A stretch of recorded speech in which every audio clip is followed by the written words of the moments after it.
Chandu the Magician.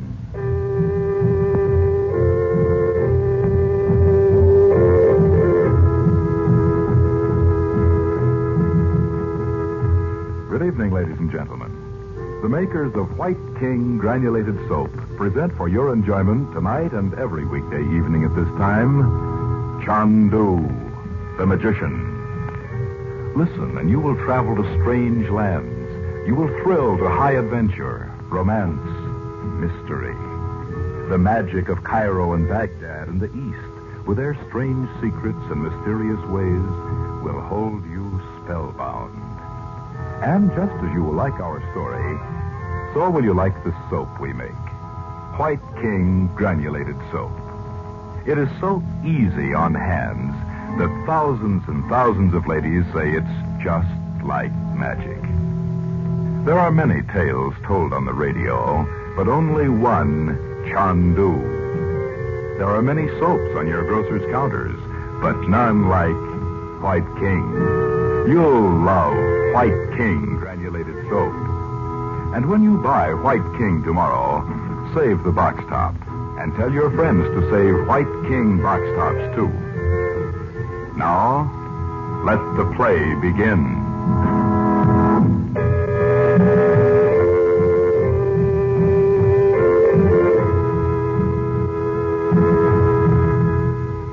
This is the story of Frank Chandler, known in the secret places of the Far East as Chandu, and of his widowed sister, Dorothy Regent, living in Beverly Hills, California, with her son Bob and her daughter Betty. It is twilight as our story begins. Dorothy Regent stands by the window, looking out into the darkening garden. Chandu the Magician. Mom? Where are you, Mother? In the living room? In the dark? Didn't Uncle Frank come? Oh, he'll be here in a little while, Betty. I'll turn on some lights. Hey, what gives, Mom? You look kind of funny. Oh, well, you startled me slamming the door. That's all, Bob. Oh, I'm sorry. We were in a hurry to see Uncle Frank. Where is he? He was at the airport when he called. Mother, what's the matter with you? Look, you've torn your handkerchief all to pieces. Why, so I have. What makes you so jittery? Is Uncle Frank trying to smuggle in a bunch of rubies from India? Oh, Bobby. When did Uncle Frank call you, Mother? He said his plane had just landed. He had to go through the customs, you know. Well, then what makes you think he'll be here in a few minutes? Did I say that? Mother, you don't usually fall apart like this. Do you know where the airport is, Mom? Well, of course. In Burbank. Oh, no, it isn't. Not the one where Uncle Frank had to land. What? Well, it's way out in San Bernardino County. I checked on it from school this noon. All the planes from the Orient land there. But that's about 50 miles away. I know it is, Bets. Well, look, Mom. Sit down here and tell us what's the matter. Is it just because Uncle Frank makes you remember Daddy? Oh, gee, I didn't think of that. Is that it, Mom? No. Why should it be? We know how you feel, Mother, even if we can't remember Daddy very well. Well, it's not that exactly. I might have known I couldn't keep anything from you, too. Keep what, Mother? Oh, I can't explain it. All day long, it seemed as if a storm were gathering. Right over this house. But it was a beautiful day. I know. But I've been going to the windows and even out in the garden, looking up, expecting... I don't know what. I couldn't seem to help it. Well, I don't see why Uncle Frank coming back would make you think of a storm. I know there's no reason for it, Bob, but Mother, was Uncle Frank here when Daddy went away? Don't be a goop. You know he was in India, Betty. Wasn't he, Mom? Yes, he'd gone there from Egypt a year or so before that. Of course I wrote him when I got the news about your father. Didn't you ever hear anything about what really happened to him? To Daddy, I mean? No, dear. He just happened to sail for home on the Athenia. And when it was sunk, well, all anyone knew was that he wasn't in any of the lifeboats. Oh, I wish I knew why I should have this premonition of... I wish Uncle Frank would get here. That's what I wish. Try not to think about it, Mother. Tell us about Uncle Frank. I can't even remember what he looks like. Oh, I can't either. How old is he, Mom? He's 2 years older than I am. He's tall, quite good looking. Oh. And I imagine he must be pretty brown after so many years in India. Oh, he sounds marvelous. It'll sure be good to have another man around here. You know that? What do you mean, another man? What do you think I mean? Oh, now, you two. Betty, you better go up and change your dress before Uncle Frank comes. Okay. Gee, I hope he brought me a sari like East Indian women wear. And a veil. They make women look so mysterious. Oh, you make me tired. Go on, Betty. All right. You can change too, Bob. Never mind, I'll answer. Hello? Yes? Oh, Frank.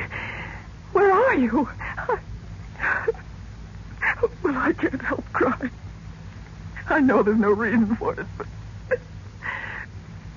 Well, I'm listening. Well, but you can't possibly get here in less than an hour. The traffic is... What? Yes, I'll do it, but I can't see how. All right. Yes, I will, Frank. I can't wait to see you. What did he want, What did he say? Oh, he wants us to draw the curtains and lock all the doors and turn off the lights. Why, for Pete's sake? What's Well, wrong? he didn't say. Maybe he's going to play some kind of a trick, like you said he used to do when you were kids. Oh, I hope not. Not today. Well, I told him I'd do as he said. I'll see about the back door. You do the curtains, Betty. I'll lock the front door. Okay. I hope Uncle Frank isn't going to turn out to be one of those chintzy characters that hands out trick dribble glasses. Wouldn't that be awful? I don't see why we have to turn the lights off. Well, maybe he didn't mean that. Hey, Mom, does he really want the lights off? Yes, he does, Bob. He said he'd be here in 5 minutes. 50 miles in 5 Well, minutes. that's what he said. So let's just sit down and wait. This better be a very hot gag. Yes. Imagine if somebody dropped in and found us sitting around in the dark like a bunch of spook hunters. Oh, Betty. I'm sorry, Mother. I didn't mean it that way. Listen. What's that? Oh, it's weird, whatever it is. Hey, do you suppose Uncle Frank is really going to... Now you may turn on the lights. Frank. Oh, Frank. Oh, you can't imagine how glad I am to see you.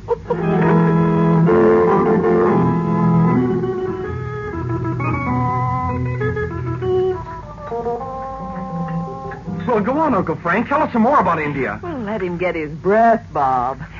Stella will bring the coffee into the living room. Yes, come on, Uncle Frank. Or do we have to get you a mat to sit on, like a yogi? There are cigarettes in the blue box, Frank. Thanks, Dot. Mother looks a lot better since Uncle Frank came by. Yeah, I know it.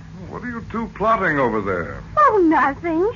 Uncle Frank, do you know any of those fabulous Indian princes all weighted down with diamonds and rubies? Well, I've met one or two, Betty. Did you ever shoot a tiger? Well, I wasn't in India for sport, you know, Bob. Well, did you spend all the time learning to do things like getting into houses with the doors locked? Yeah, how about that? Aren't you two overdoing this a little? Well, he still hasn't told us how he got in here, Mom. Yes, how did you do it? I'm afraid you'd find it a little hard to understand, Betty. Well, if you won't tell us, do another trick for us, huh? Make a rope stand up alone, or... Or a rose bush grow right up in a flower pot. You know. Yes, I know. Those things are the stock and trade of every wandering fakir in India. You just wait until my luggage comes. Gee, do Oh, we do have a trick to now, wait? huh? Come on, Uncle Frank. Oh, all right. Here's a little ivory box that was given me by an Egyptian sorceress. Oh, come now, Frank. It's true, Dot. Although she was more than that. I happened along one dark night in time to save her life in Alexandria. She said the box had occult properties. Oh, what delicate carving. Can I see it, Uncle Frank? Oh, how does it open? And just press on the front under the center of the lid. Oh, it's empty. Close the box again. And Betty, you take it and hold it between your hands. Like this? Mm-hmm. Now, Dorothy, you put your hands over hers. Why, Frank? You'll see. All right. Open the box. Oh, why, there's a ring inside now. Say, not bad, Uncle Frank. Take it out, Mother. Yes, Dot, it's for you. Well, where was the ring before when we opened the box? You wanted to see a trick, didn't Oh, you? but I don't... The ring's real, Dot. Put it Oh, on. it's beautiful. Thank you, Frank. I'm glad you like it. Oh, I do. How about another trick, yes, Uncle Frank? please do. No, no more of this tonight. Uncle Frank and I have all sorts of things to talk about. Oh, gee. Mother. Frank, did you come back from India on business? Not ordinary business, Dot. There is something I have to do, though. Tonight. Oh? Bob, bring me that black bag over there, will you? You bet, sure. I didn't see this thing before. Sure is heavy. What's in it? A crystal ball. Oh, thanks. I'll put it here on the coffee table. All right, pull up your chairs, all of you. You're not serious, Frank. Indeed I am. And I'll just turn off some of the light. Again? Frank, I really don't like this. I've had the strangest feeling all day that something's going to happen, and What if it is a gag, Mother? Let's go along with it. It's no gag, Bob. All right, everybody. Look into the crystal. Look, Dot. Hey, there's that funny sound again. There's something in the crystal. It looks like clouds. It is clouds. Over a big lake. You're looking at Dal Lake in the Valley of Kashmir. In India? Honestly? Lotus flowers. What's that ahead of us there? A houseboat. And there's an old man sitting cross-legged on the deck. Who is it, Uncle Frank? Watch closely now. Oh, there's another man with his back to us, with a sun helmet on his head. Talking to the old man. Frank, it's you. The other man is you. My son. Listen, Dorothy. Listen. You came to tell me you are returning to America. Something tells me I should go back, my teacher. You do well to heed the inner voice. Sit here beside me and look. Tell me what you see. Hey, he's got a crystal ball just like this one. And Uncle Frank's looking into it. What did you see, Uncle Frank? I saw this house. And you. All of you. You did? But why did you jump up like that? My son, Wait, Dot. I want you to hear this. do not fear for those you love. Have I not given you the 3 secrets? Yes, my teacher. I know them now. They should be enough. But now I give you the most precious gift. The emerald casket of the 3 times 3. But it is yours, my teacher. I need it no longer. I am going to a higher place. Take the casket. And remember, there is danger in all knowledge, but in fear is the greatest peril. I know. Still, I hesitate to take the emerald. It is written that you have taken it. For countless ages it has been written, my son. Guard the secrets well. I will. And use them only for good. I'm sorry to say goodbye to you, my teacher. There is no goodbye, my son. Yet there's a shadow across the water. And an icy wind. Yes, there is, even Frank. here. I feel it, too. Hey, Mom, you're here, not over in India. I don't care what you say. I feel a cold wind on the back of my neck. What does it mean, Frank? What does it mean?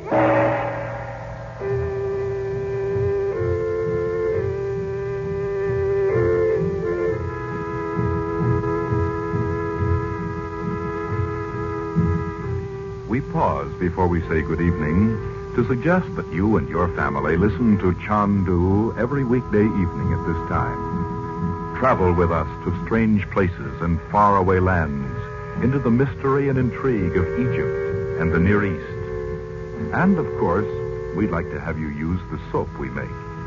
White King granulated soap.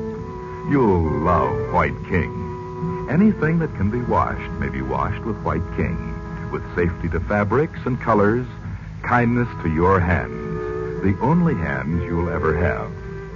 So on your radio, remember Chandu the Magician, every weekday evening at this time. And at your grocer's, remember White King granulated soap. No other soap is like it. You'll say no other soap has ever done your work so well. Good night.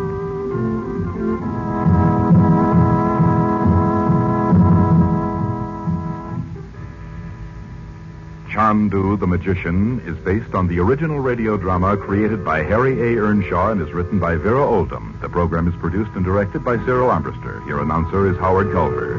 The makers of White King invite you to listen tomorrow at this time when the story resumes. Chandu the Magician. This is the Mutual Don Lee Broadcasting System.